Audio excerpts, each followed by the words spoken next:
Justin Deering here with a disassembled O-Cedar bucket. Anyway, I've seen these reviewed a lot on YouTube, and I went to look. I bought this because my maid service, so I get maid twice a month. Come clean the house, for a couple hours or whatever, which I highly recommend.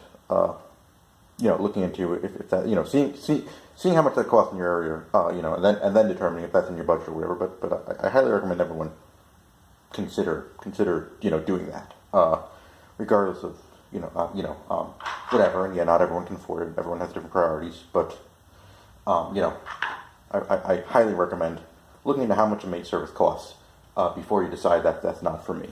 But anyway, this is the O-Cedar bucket, which is something I would never buy for myself.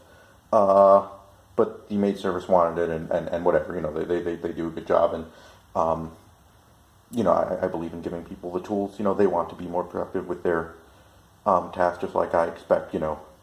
I pretty much demand in my day job as a programmer, that they buy me the software and the hardware I need to do my job. So I bought this, and one thing, and I took it. And why did I take it apart? I took it apart because this is the pedal on the bottom.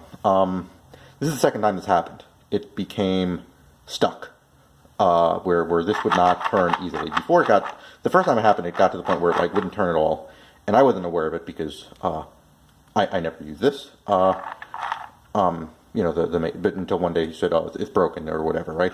And I go and I take it apart and I fixed it, and I'm going to talk about how I fixed it and where the problem is. So first of all, disassembling it.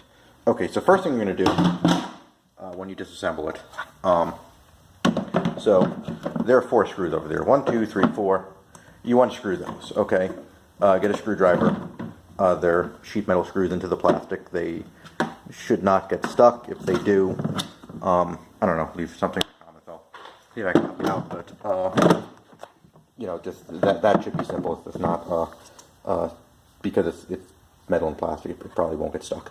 It should be easy to do with any screwdriver, and this won't come apart that easy. But let me partially reassemble it to show you. Oh, the first thing you're going to do is step 0. Before you this guy just kind of snaps in and out. Just pull him out. Just yank him hard. The little. So pull that out. Step number 1. Step number 2. Turn it over. Unscrew those 4 screws. Step number 3. Step the 3rd. Okay, so just to give you an idea, so this is so the next your next kind of goal step is to be able to pull this apart. Okay. Before you do that, so look in our little bucket of in addition to 4 screws, there's this thing, this little clip. Okay.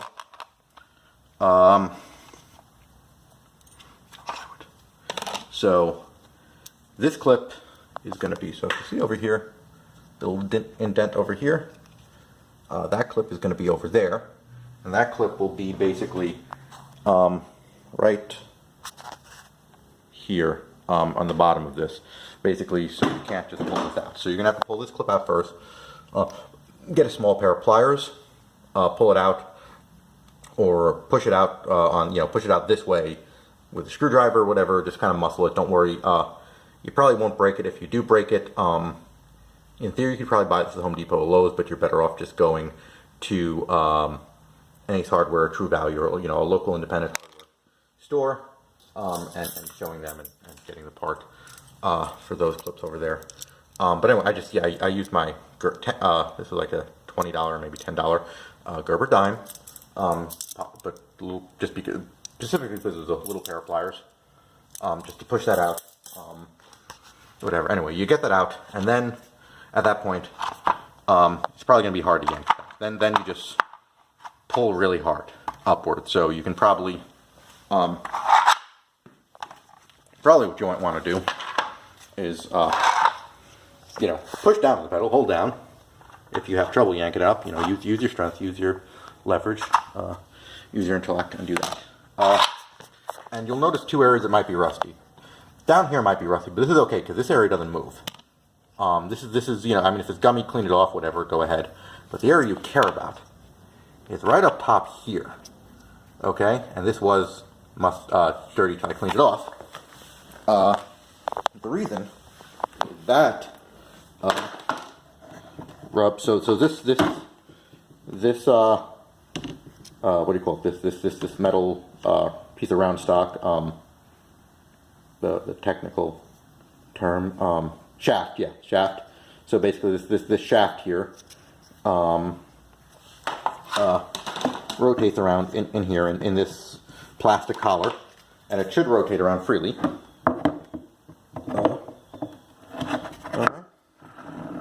And now it does. I cleaned it off a bit.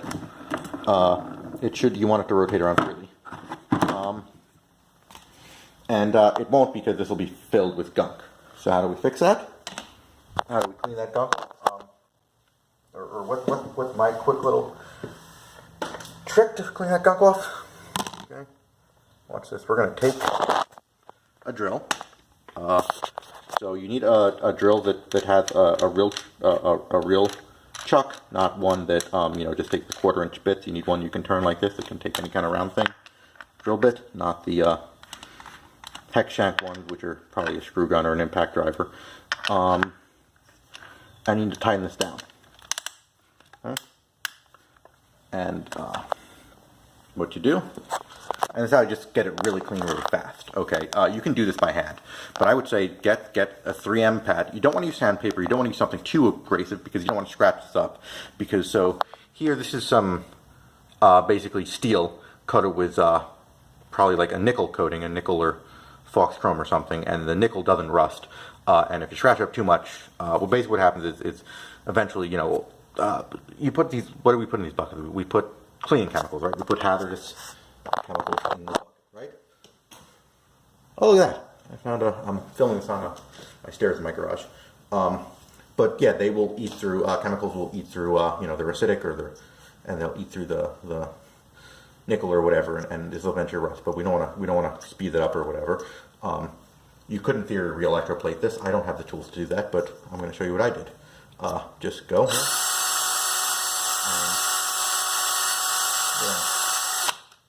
And that's how you get it shiny real quick. Now, if you don't have a drill, you can just, you can screw. That's just a quick way to doing that, right? So we put that in.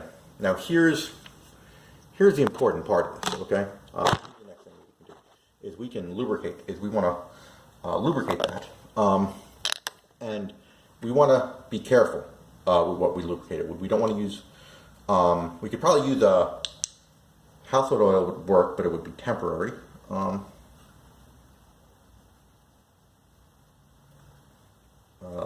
And that is not the right sealant.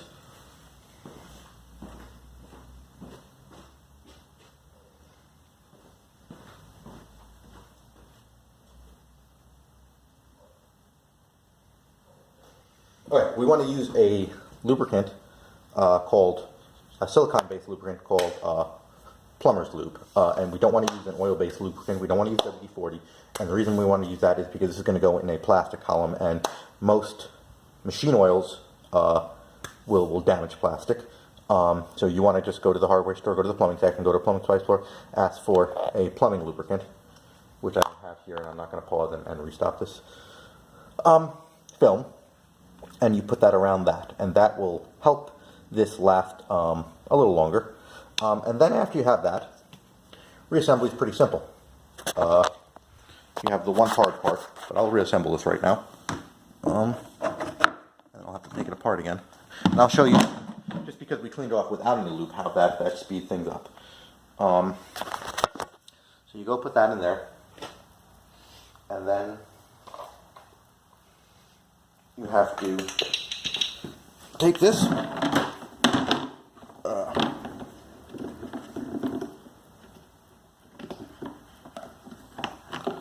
And the best way I get to snap this on is, honestly, I'm going to take this screwdriver, has adjustable. Since this screwdriver happens to have adjustable, removable bits, I can change it between a Phillips or Standard or Torx or Allen or any of those weird things, is I'm going to take off the bit and push it in like this. And that pushed in, that snapped, right? So now this won't come up and down. That's it. And I'll show you. But yeah, push that in whatever means you want. Put that in over there. And then it turns really smooth. And if you have a stucco cedar, you'll know that that's like, unusual. That's unusually smooth. And you snap this back in over here. And then all you got to do is put these 4 screws back. Okay? And if you're doing this backwards, yeah, the hardest part is getting that stupid little pin out. Is the hardest part of doing that. And those little like clamps, those little, I forget what they're called. I'll put that in the notes. I'll try to put that in the notes. But once again, that's the thing you can buy at the hardware store. Thing you can go to if you want to order them online. You're going to have to pay a bunch for shipping. Well, I mean, not Bolt Depot is where I like to buy most of my screws, and I believe they have screws and bolts and stuff, and I think they have those. Any place that makes a true value, like I said. But anyway, taking that apart is going to be the slowest part of this process. And maybe cleaning the shaft.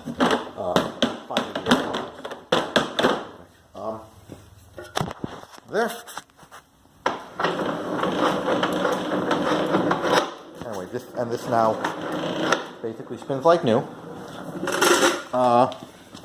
And yeah, the plastic is well lubricated enough. And you'll notice here, I don't know, I'm actually would like to take apart that gear thing, because for whatever, even though it's perfectly round shaft going into into the gearbox, there's no straight part. It won't turn backwards. It's very strange, but it'll turn this way freely. Anyway, put that, and then you can go back to spinning your O-Cedar mop. Now there's also the problem of, does your O-Cedar mop does your O-Cedar mop break? And that's another problem. Do not put the I wash them in the washing machine, the O-Cedar mop. Basically, I have the maid load up all the she uses a bunch of micro whatever she goes, I could go to Costco and buy like 30 of those racks, the microfiber towels, and one of those, and her last thing she's supposed to do is put them all in the washing machine, on super high with some bleach, wash them all, and then I throw them in the dryer. And one time I usually air dry the O-Cedar mops. Do not put them in the dryer, because then they'll crack in half and they won't work. But anyway, yeah, so I'm not a super huge fan of these things, and I'm kind of not a fan of this, because I guess over a period of, so I moved in 2014, we got made, I guess, yeah, by early 2015.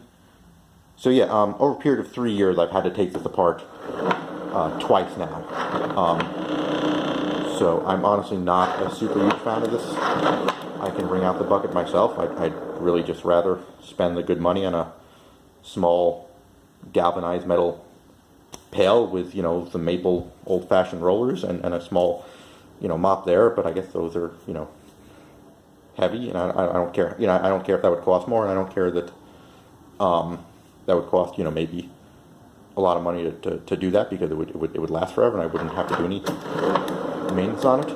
But anyway, it is what it is, and this is what I've got, and that is how you repair these things if you get stuck, which is something I did not, even though I see a lot of reviews for these things, brand new, I don't see any quick fixes to this. But anyway, thanks for watching. Have a great day.